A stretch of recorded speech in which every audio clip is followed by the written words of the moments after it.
Hi, Ashland, and welcome to another episode of One Burning Question. I hope that you've enjoyed a wonderful spring break, and I'm here just to share a little bit more about Blackboard Ultra. I'm sure you're so surprised to hear that. It's a hot topic on campus right now. So today what I want to talk about actually is a third-party tool that we often use in Blackboard called Perusall. If you're not familiar, Perusall is an annotation tool that students can use to collaborate on documents or other texts, and I'll show you how that looks.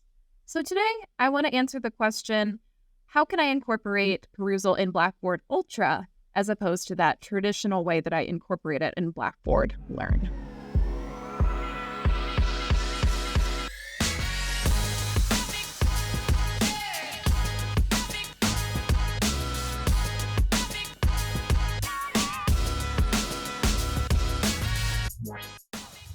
I'll demonstrate how to do this using my Blackboard Ultra Sandbox.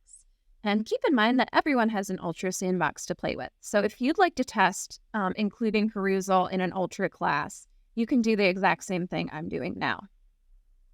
So first, what I want to do is navigate to Perusall.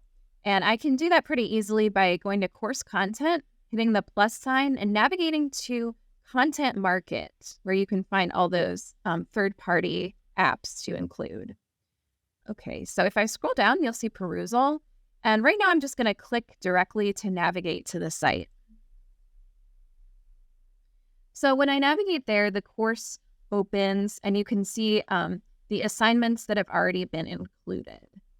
But let's say I hadn't set up Perusall. I would land right here in this Get Started area. And Get Started walks you through step by step and helps you to build your course from Blackboard. You want to make sure that all the details align with your Blackboard course. So, my department, obviously, the class, let's say it ends, near the end of this month.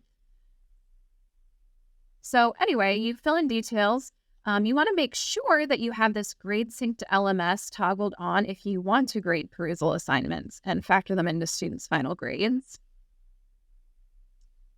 And then eventually, you'll cycle through all the options and you'll have set up your course. The next step is to upload materials for students to annotate. These materials do not have to be written works. I do have 2 articles here, but I also have a podcast episode that I could ask students to annotate. And if you look over at this menu that pops up after Add Content, you can sort of see the variety you can include for students. So as an example, let's say I want my students to read a PDF document. So I'm going to upload this reading on accelerating AI skills. Let's say I want to assign that. So I'll double click and let it upload. Okay, so once the material is uploaded, I can then assign it. So I'll click on this piece, accelerating AI skills, and you can see there's this assign button, which I'll click. Now Perusall walks you through assignment setup. So not just the assignment, but if you like, you can assign a page range or a single chapter. So let's just say I'm assigning the whole thing for simplicity. And then you navigate through to the deadline.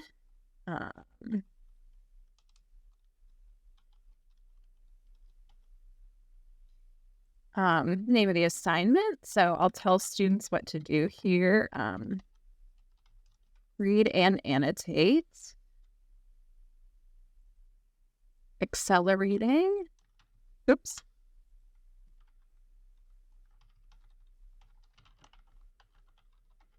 And then I can include instructions, telling students to annotate. And finally, I will get to the scoring area. And this is important because this is where you specify how many points the assignment is worth. So let's say I want this one to be a range of 0 to 10 points. And then down here, I have the option to really personalize the scoring. There are so many options with this, especially if you click into the category, there's more information. So I'll skip past that for now, but know that you can really adjust scoring per your specifications. So I'm all done and I'll hit OK. And we can see in this assignments area, I have this new piece, read and annotate, accelerating AI skills. So the next step is making sure that this assignment shows up for students on Blackboard. And so I'll navigate back to Blackboard, and I happen to still be in the content market, but if not, just a reminder that you just select this plus sign, and then you're back in content market. This time when I go to the Perusall area, I'm going to click the plus sign at the bottom right. So rather than navigating into Perusall, I'll add an item to the page. Now you're not quite done yet. In order for this link to lead students to a specific assignment, I need to actually edit it in order to make it, match. So first of all, I need to make sure that the assignment name is identical. So if I click back over into my Perusall course, there's actually a really nice little shortcut here, copy full title. So if I come back here and hit edit beside the current title, I can paste in the new one. Make sure my students can see this. And then, maybe I'll add instructions telling students how to use Perusall. Okay, so now if I'm a student and I'm in this class, when I select this item, I land on the specific assignment. Yeah. So as a teacher too, you may already know there are things you can add to a Perusall document assigned to students, such as questions that students need to respond to. And students can leave comments at their will as well. So you see this color-coded view of your questions or your comments and then what your students' comments are. And really, that's all there is to it. So if you want to use Perusall in order to get students to close read, close watch, close listen, and offer feedback, be sure to use this process or reach out to Learn AU to help get you started. We'll see you next time.